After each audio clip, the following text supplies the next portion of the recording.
Okay, so in this video, I'm going to talk about the mastery system.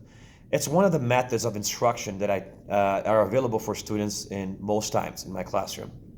Now, what this is basically a system that forces you to make sure that you do quality practice with the material before you can exit to the next topic. Now, sometimes I enforce a rule that you cannot progress to the next topic until you master the previous one. And I'll do that for topics where one is the pre-requirement for the other. And so that if you were trying to do a topic that needs the other one, and you wouldn't do so well if you hadn't mastered the previous one. And so it has to be done sequentially.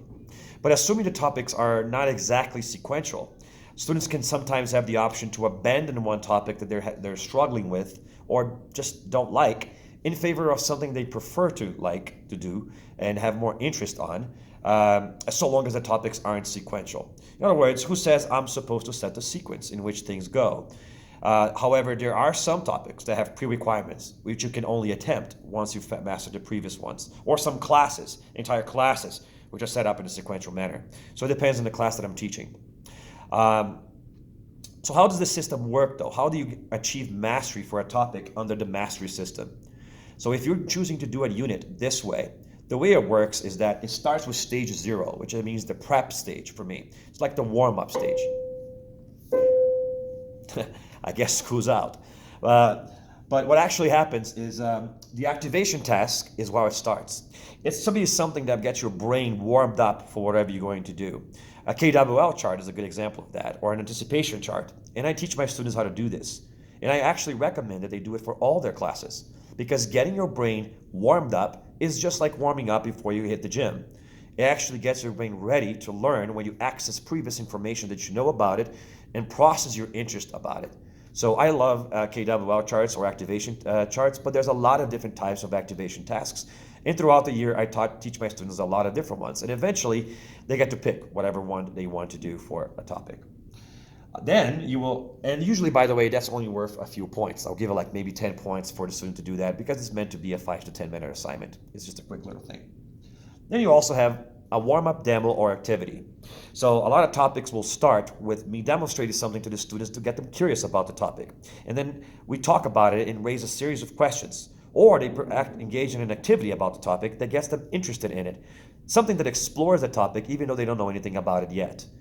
That it's kind of like a hook that gets them interested in it. And it could even be a video, even though I don't have it there. I could put a video demo.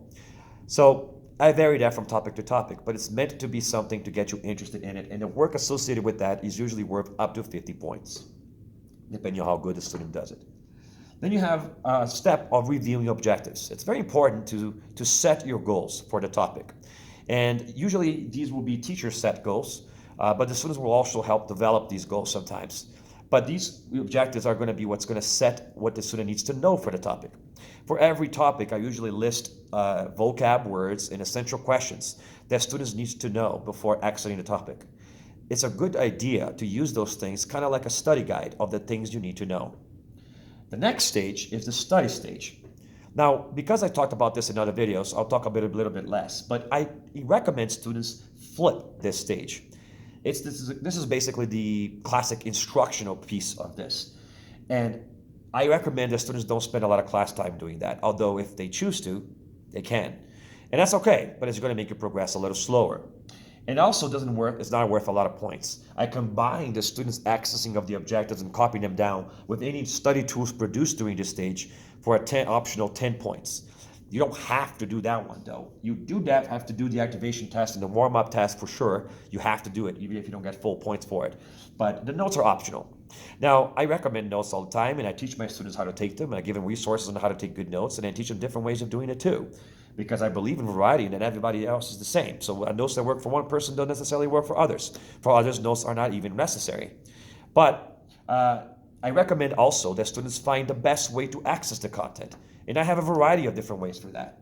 So I give my students a textbook. I teach them how to use the internet to find the answers for the essential questions in the vocab. I also make them virtual labs available so they can just play with labs for kinesthetic learners, learners that need to do something to learn. That's a good way to access the content. I also have a series of videos, podcasts, tutorials, and animations. Sometimes I record my own. Sometimes I collect videos from other teachers. And you will find these on my resources or in my links. And then you also have notes in presentations, which are also in my resources, and extra practice. And that's different things you can do as part of your instructional component to access the content.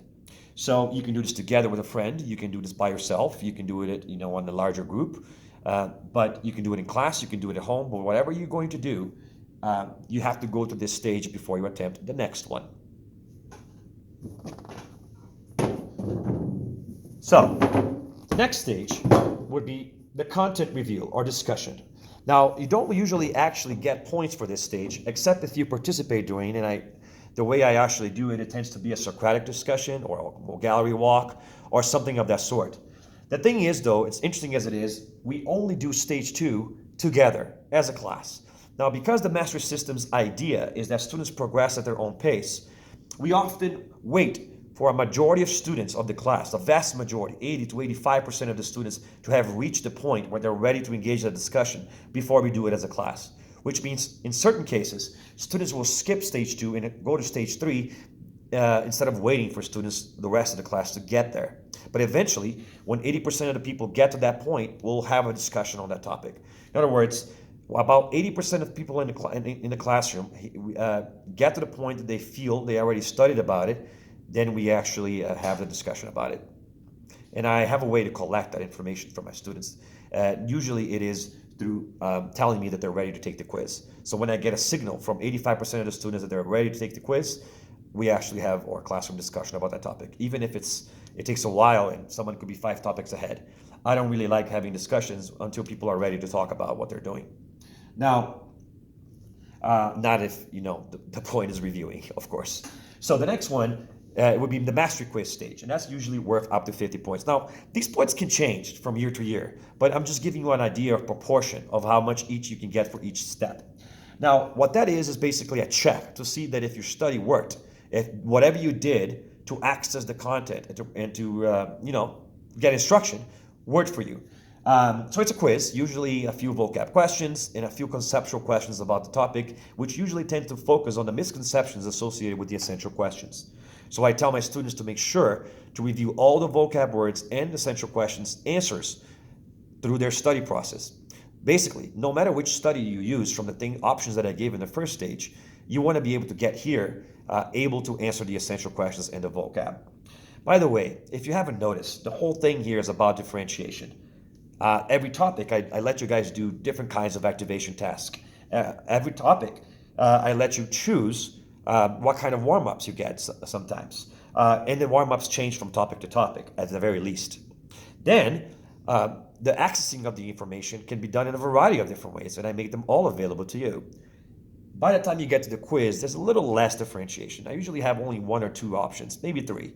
Sometimes it's a virtual quiz that you take online. Sometimes you can do it verbally, and sometimes you can do a project instead. But for the majority of the time, the quiz is going to be the classic style multiple choice questions. It's just kind of like a little check. And besides, even though I say that authentic assessments shouldn't be limited only to kind of testing scenarios, you actually still need to get used to taking multiple choice quizzes because you're going to have to do that through our educational career, especially if you're college bound. And even professional, tests like SAT, ACTs, and then even later on for grad school, GREs or LSATs or MCATs are going to be multiple choice with writing components. So there's nothing to go around. Sometimes you just got to take a quiz or a test. Then finally, we get to the most differentiated stage of all. This is where student freedom and choice kicks in. It's just called the mastery practice, all right? Now, it depends on whether you did well on the quiz or not. If you did well on the quiz, you actually go straight to mastery practice. But if you didn't, you have to do a recovery task. I usually give 1 or 2 options for recovery tasks for people to do, and these are designed to give the person a second chance of getting instruction. And it's usually going to be something different for whatever they did last time to kind of access the content. And I usually have a couple of choices for that. After the student completes that, they get mastery points for it. and then move on to practice.